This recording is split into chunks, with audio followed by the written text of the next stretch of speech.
Sakhi, the House of Kanchi Weaves, Telangana, Andhra Pradesh.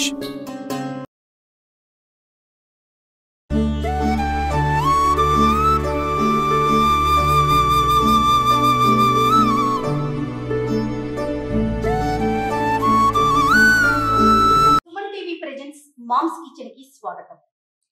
ప్రతిరోజు నేను రమ్మగారు ఈ దసరా నవరాత్రికి సంబంధించి ఒక్కొక్క రోజు అమ్మవారి అలంకరణ, అలానే నైవేద్యాలు, ఆ రోజు యొక్క విశిష్టతని మీ అందరికి తెలియజేస్తున్నాం కదా. అయితే నైవేద్యాల్ని ప్రత్యేకించి వండి చూపించాలని మా ఉద్దేశంలో భాగంగా మామ్స్ కిచెన్ ని స్టార్ట్ చేశాం. మరి ఈ రోజు నుంచి ప్రతిరోజు ఉండే ఒక్కొక్క నైవేద్యాన్ని మీ అందరికీ పరిచయం చేస్తాం. వెల్కమ్ టు మామ్స్ కిచెన్ రమ్ గారు. Thank you very much. ఇవాళ నుంచి కొత్తగా వంట చేయబోతున్నాం. అవును రమ్ గారు, ఎప్పుడు మనం వంట ఎలా వండాలి, ఏమేమి వండాలి అనేది మాట్లాడుకునే వాళ్ళం కదా. ఈ రోజు వండి మరీ చూపిద్దాం ఇక నుంచి. మరి మొదటి రోజు నైవేద్యాలు, మనం దానికి సంబంధించి ఒక వీడియో కూడా చేశామండి. అమ్మవారి అలంకరణ, ఆ రోజు విశిష్టత, ఇవన్నీ మన ఇద్దరం మాట్లాడుకున్నాం. నైవేద్యం గురించి ఒక్కసారి మాట్లాడుకుని స్టార్ట్ చేద్దాం రమ్ గారు. జనరల్ గా అన్ని చోట్ల తొలి నైవేద్యంగా కట్టె పొంగల్ చేస్తారు. కట్టె పొంగల్ అంటే మిరియం పొంగల్ అంటాం, పప్పు పొంగల్ అంటారు. ఊళ్ళల్లో పేర్లు మారిన పదార్థం ఒకటి. బియ్యము పెసరపప్పు కలిపి వండేది. అయితే దాన్ని రెండు విధాలుగా చేయొచ్చు.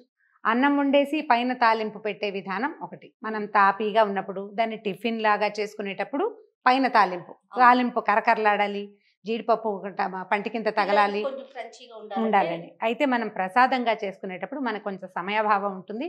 అంటే పూజ కదా, గబగబా చేసుకోవాలి. అందుకని తాలింపు అన్నము ఒకేసారి చేసే విధానాన్ని చూపిద్దాం. తప్పకుండా అండి. కుక్కర్ పెట్టు. ఓకే, ఇది వరకు ఇత్తడి గిన్నెల్లో చేసుకునేవాళ్ళు. ఇత్తడి గిన్నె ఏం చేస్తాం, గిన్నెగా ఆలవేసి దాంట్లో నూనె వేసి తర్వాత సామాన్లు తాలింపు వేసేసి అప్పుడు నీళ్ళు పోసి బియ్యం వేసి పెట్టుకోవటం.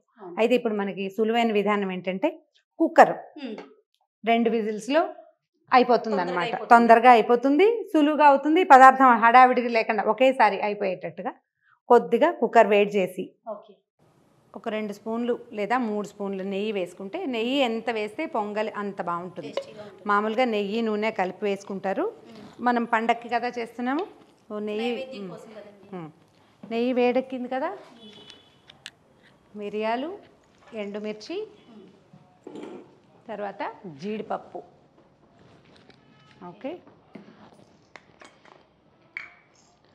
ఒకవేళ మన ఇంట్లో పిల్లలు ఉండి తినరని అనుమానం ఉంటే మిరియాలను ఒక దెబ్బ కొట్టి వేస్తే చక్కగా తెలీదు వాళ్ళకి.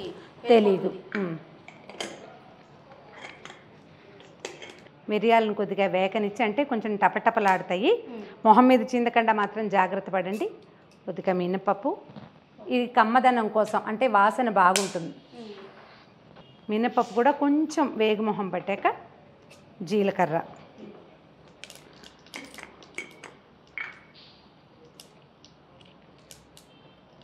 తర్వాత మన కారాన్ని అనుసరించి సాధారణంగా ఒక 2 మిరపకాయలు వేస్తే సరిపోతుంది.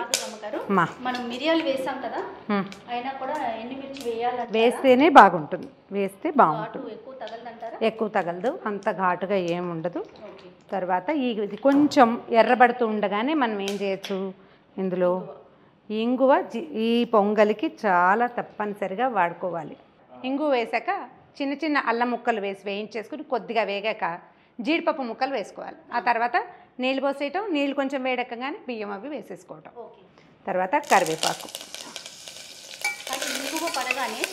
వాసనే వేరు, అద్భుతం. దాన్ని నచ్చిన వాళ్ళకి భలే ఉంటుంది. అంటే మనకి నచ్చాలి కదా టేస్ట్. అయితే ఇప్పుడు మనం ఎన్ని గ్లాసుల రైస్ ఎంత ఇది చేయదలుచుకున్నామో దాన్ని బట్టి అన్ని గ్లాసులకి 3 ఇంచుమించుగా మనం ఇప్పుడు ఒక గ్లాసు చేయదలుచుకున్నాం అనుకుందాం. తీసేయాలి. 1 గ్లాసుకి 3 గ్లాసుల నీళ్ళు, 2, 3 గ్లాసులు. ఇంకొక ½ గ్లాస్ వేద్దాము, ఎందుకంటే మనం పెసరపప్పు వేస్తాం కదా దానికోసమని. ఓకే, దాన్ని ఇంకేం చేయక్కర్లేదు, దాని దారిన అది కాగుతుంది. ఈ లోపల మనం బియ్యం పెసరపప్పు కలిపి కడిగేసుకుందాం. ఇప్పుడు మనం 3.5 గ్లాసులు నీళ్ళు పోసాం అంటే 1 గ్లాస్ కొలత మంది, ఒక 3/4 గ్లాసు బియ్యం, ఒక ½ గ్లాసు పెసరపప్పు అంతే. అంతే. సరిగ్గా ఈ ఈ నీళ్ళకి సరిపోతుంది అనమాట. కొంచెం నెయ్యి వేసుకున్నాం, తాలింపు గింజలు వేసుకున్నాం, అందులో మిరియాలు, జీలకర్ర, ఇంకా మన టేస్ట్కి అనుసరించి ఇందులో వెల్లుల్లిపాయలు లాంటివి వేయము, వెల్లుల్లిపాయలు వేయం. అయితే మనం జీడిపప్పు వేసుకుంటాం. మామూలుగా మనం జీడిపప్పు వేయలేదు, నేను తెచ్చిపెట్టే కానీ మళ్ళీ వేయించి వేసుకోవాలి. నీళ్ళు వేడెక్కిపోయినాయి, నువ్వు ఒక స్పూను ఉప్పు వేసేసే. ఇందులో ఉప్పు వేస్తే పప్పు అన్నం ఉడుకుతాయా అలాంటి అనుమానాలు ఏమీ పడక్కర్లేదు. కుక్కర్లో అన్నీ ఉడికిపోతాయి, అంత పట్టదు, కొంచెం తగ్గించుకోవాలి. ఒక గ్లాసే కదా, అదేసి. తక్కువైనా పర్వాలేదండి, ఎక్కువైతేనే. అంటే పొంగల్లో తర్వాత కలుపుకోలేం. అవును. మన దగ్గర బియ్యము పప్పు కడిగి పెట్టుకున్నాం కదా, అది వేసేసుకోండి. ఏ నీళ్ళు ఎక్కువ వేడెక్కాల్సిన అవసరం కూడా లేదు. మీరు ఎంత స్పీడ్గా అయినా ఈ పని చేసేసుకోవచ్చు.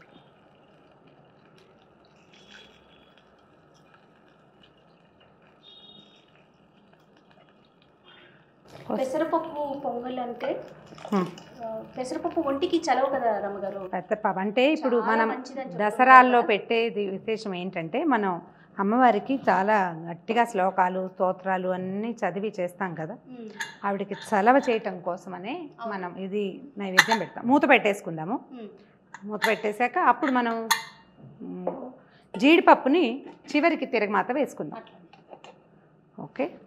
ఇదేంటంటే మనం పండగ కోసం చేసుకుంటున్నాము, తొందరగా అయిపోవాలి. స్టవ్ ఇది వేడెక్కే లోపలే మీరు స్టీమ్ వచ్చేదాకా ఆగచ్చు, లేదా మన అలవాటు ప్రకారం పెట్టేస్తే ఒక 2 విజిల్స్ వచ్చాక 3వ విజిల్ వస్తూ ఉండగా ఆపేస్తే అన్నం మెత్తగా అయిపోతుంది. నీళ్ళు ఎక్కువ పోసాం కదా, మెత్తగా అవుతుంది. పూర్తిగా చల్లారాక కనుక మనం తీసుకుని దాన్ని ఒకసారి చక్కగా కలిపేసి ఒక స్పూన్ నెయ్యి వేసి దేవుడి దగ్గర పెట్టేసుకోవచ్చు. కానీ ఈ పద్ధతి బాగుంది రమ్మగారు, అంటే సింపుల్. రకరకాల నైవేద్యాలు చేయాలి ఆ రోజు, ఇంకా వేరే పూజ విధానం, పూజ గది సర్దుకోవటం, ఇలాంటి పనులన్నీ ఉంటాయి కదా, తొందరగా అయిపోతాయి.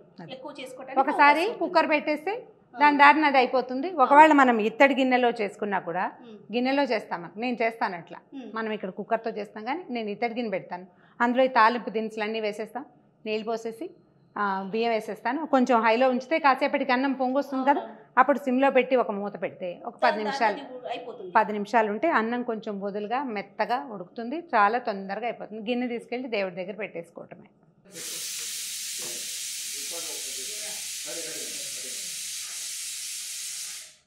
ఓకే. 2 విజిల్స్ చాలేమో, అంటే మనం క్వాంటిటీ కూడా తక్కువే వేసాం కదా.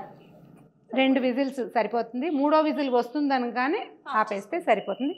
కుక్కర్ చల్లారేదాకా మాత్రం తీయద్దు, కొంచెం అన్నం ఉడుకుతూ ఉంటుంది కాబట్టి. పెసరపప్పు చాలా చలువ అంటారు కదా అందరూ, చల్లగా ఉంటుంది, అరుగుదల బాగుంటుంది. మనం మిరియాలు అల్లం వేస్తాం కదా, దానివల్ల అరుగుదలకు వస్తుంది బాగా.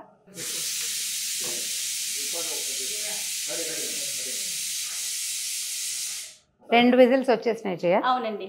ఇంకొక విజిల్ రాకముందే మనం ఆపేసుకోవచ్చు. ఇది వరకు మనం నీళ్ళు పోసి ఉండేం కదా, పాలు పోసి కూడా ఉండేవాళ్ళు, ఎక్కువ కమ్మగా ఉంటుందని చెప్పి. కొంచెం పాలు పోస్తే కాస్త మెస్సీగా అవుతుంది, కుక్కరు పైకి వచ్చేసి ఇదంతా మీగడగా అయ్యి అలా అవుతుంది. కానీ పాలు పోసి వండినా కూడా చాలా కమ్మగా ఉంటుంది, బాగుంటుంది అనమాట. లేకపోతే మనం ఇట్లా చేసుకుంటాం.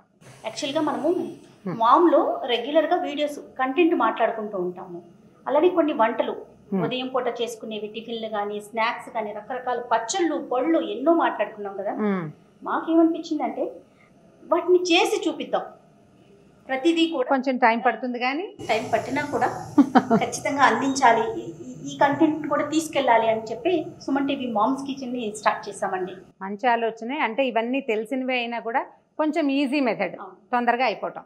అయితే నాకైతే ఈ కాలంతో పాటు పాతకాలపు రుచుల్ని పరిచయం చేయాలని, అంటే నేననే వంటకాలు, నా వంట అంతా పాతకాలపు వంటే, పద్ధతులు అవన్నీ తప్పకుండా. అయితే చెప్తున్నా కదా, ఇది మనం పాతకాలపు పద్ధతినే, మరీ పాత విధానం కాకుండా ఇప్పుడున్న అవకాశాలను బట్టి కొంచెం తొందరగా వండేసుకోవటం. ఎందుకంటే మన ఇద్దరం మాట్లాడుకున్నప్పుడు చాలా మంది కామెంట్స్ పెడుతూ ఉంటారు, చేసి చూపిస్తే బాగుంటుంది, ప్రాక్టికల్ గా అంటే ఎలా చెయ్యాలి అనేది ఒక వివరణగా ఉంటే వినే వాళ్ళకి చూసే వాళ్ళకి కూడా చాలా బాగుంటుంది కదా. అవును. ఇప్పుడు మనం పులగం అని చెప్తుంటాం ప్రతిసారి, పులగానికి కూడా ఇదే పంద. ఒక గ్లాస్ బియ్యానికి ఒక గుప్పెడు పెసరపప్పు, ఒక చిటికెడు ఉప్పు, కొంచెం ఒక చిటికెడు పసుపు వేస్తే అన్నం కాస్త రంగు మారుతుంది. అది కుక్కర్లో కూడా వండేసుకోవచ్చు, విడిగా వండినా పర్వాలేదు. కాకపోతే విడివిడిగా కలపకూడదు, రెండు కలిపి వండుకోవాలన్నమాట. కలిపి ఉండి అది కూడా మనం ఒక బెల్లం ముక్క, చిన్న నేతి చుక్క వేసి దాని మీద నైవేద్యం పెట్టేసుకోవచ్చు. ఇలా చేస్తే మనం పొంగల్లాగా, అంటే గుమగుమలాడుతూ ఉంటుంది కదా, ఒక రుచికరమైన పదార్థం. ఒట్టి అన్నం కాకుండా పులగంతో ఏంటంటే అది ఒట్టిగా తినరు, దానికి ఏదైనా ఒక ఆధారు కావాల్సి వస్తుంది. దీనికి ఆధారు అవసరం ఉండదు. అమ్మవారికి ఇది పూర్తి స్థాయి నైవేద్యం అనమాట. ఇందులో చూడు మనం బలవర్ధకమైన నెయ్యి వేసాము, పెసరపప్పు అరగడానికి మనం మిరియాలు, అల్లము, జీలకర్ర ఇవన్నీ యాడ్ చేస్తాం కాబట్టి ఎక్కువ రుచిగా ఉంటుంది, ఆరోగ్యవంతంగానూ ఉంటుంది. కుక్కర్ వచ్చేసింది, తీసేద్దాం జయ. విజిల్ వచ్చేసింది. ఎస్, చూడ్డానికి బాగుంది చూడు, ఒకేసారి అయిపోతుంది. ఓకే, మీకు ఇప్పుడు ఒకవేళ ఓపిక ఉండి టైం ఉంటే చక్కగా మళ్ళీ కాస్త దీని మీద కొంచెం జీడిపప్పు, కాస్త కరివేపాకు తాలింపు వేసుకోవచ్చు. మనకు కావలసినంత మెత్తగానే వచ్చేస్తుంది. ఇది నీకు మధ్యాహ్నం దాకా కూడా గట్టిగా అవ్వదు, మెత్తగానే ఉంటుంది. ఓకే, చూపిద్దాం.